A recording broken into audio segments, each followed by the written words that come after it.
सफाइयाँ थींदे pan. Viewers देखें कितना प्यारा शौक है भाई का। छोटे से घर में उन्होंने इनके साथ अपने छोटे छोटे बच्चे भी हैं और 2 जानवर रखे हुए हैं, 2 गायें रखी हुई हैं, उनकी खिदमत में लगे रह जाते हैं।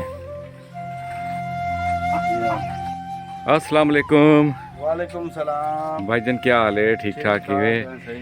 मैं क्या आज भरा को मिली आऊँ, क्या हाल चाल है? डेरा देखी आऊँ, क्या रखी पैवे डेरे दे उत्ते? माशाल्लाह यो निजाम है चलता पे अल्लाह का शुक्र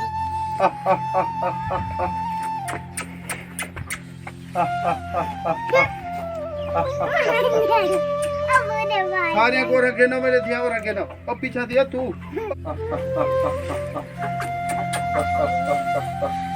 टुकड़ी को हमारा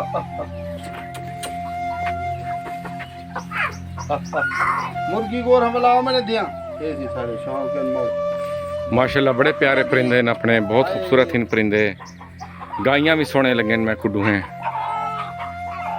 गुजर बिसर वाल खीर वेचते करेंदे वे।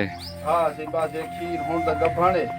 अच्छा खीर वाल देता खीर माशाल्लाह खीर दे दी गां खीर आलू आम गानी